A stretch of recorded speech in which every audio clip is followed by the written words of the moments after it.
got shots fired at the outlet mall. This morning, North Texas reeling after yet another deadly mass shooting, this time at an outlet mall. Among the victims, children. There's this guy dressed in all black, wearing a vest, has an assault rifle, and he's just shooting at people.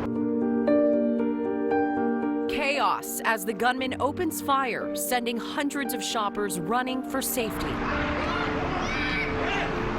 Then all of a sudden the store manager came running in, get to the back, get to the back, get to the back.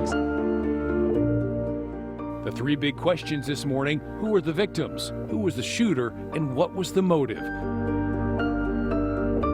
You're up with Daybreak.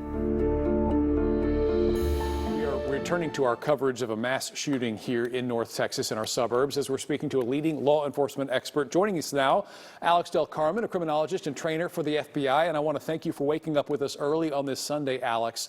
First off, we know that investigators are still combing the scene this morning. What are they looking for in the immediate aftermath of a shooting like this? Good morning, Mark. What they're looking for is any kind of trace that would allow us to understand not only the motive, but exactly what was the process like, right? When the bad guy showed up, what was his intent? Where did he go? How many people did he actually attempt to shoot versus those that he actually shot? Were there any other cameras that actually caught him in action that would allow us to see or determine something about him? So as you can imagine, this is a very, very slow process. It's a very methodical process. And, it's an active crime scene at this point.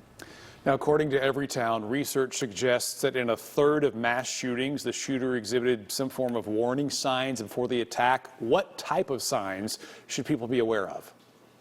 Most of what we've seen in our research for the past 50 years is that they actually show signs, whether, back in the day it was a letter that they would write or perhaps say something to someone that would prompt them to think twice about what the motive of this person was.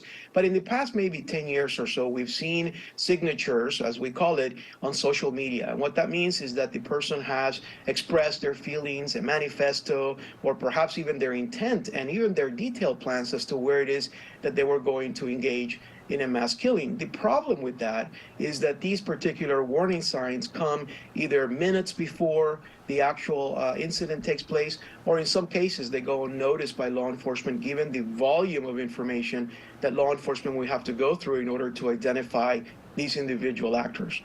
I know that we are still searching for answers this morning. Information is still coming in. But to your knowledge, would any legislation passed in Texas since the mass shooting at Walmart in El Paso or the school shooting in Uvalde have directly stopped an attack like this?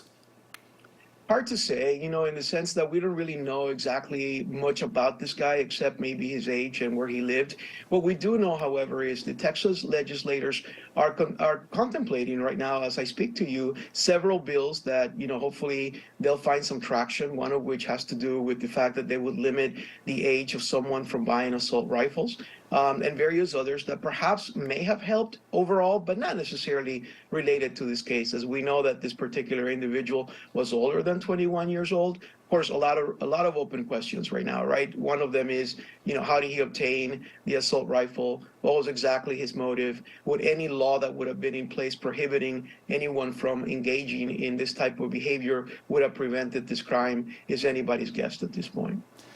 We know a 5-year-old child is among the victims of the shooting. The CDC says guns account for almost 20% of deaths for kids 18 and under.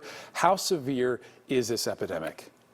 Very severe, Mark. In the past, we used to think that kids were somehow immune from these events, right? We thought that even bad guys had rules that they would adhere to, meaning that they wouldn't shoot some, little kid walking around somewhere. And what we've seen now via Uvalde and various other incidents, sadly, in the past few years is that, no one is going to be spared. No location is going to be spared. They're going to be going after churches, malls, movie theaters, you name it. And what's really sad about it is, since January 1 all the way up to now, we've had 199 of these shooting incidents that have involved 4 people or more. And that is just absolutely alarming. 199. I'm sorry we have to talk about that yet again this morning, but I do thank you for joining us, Alex Carmen. Thanks for having me.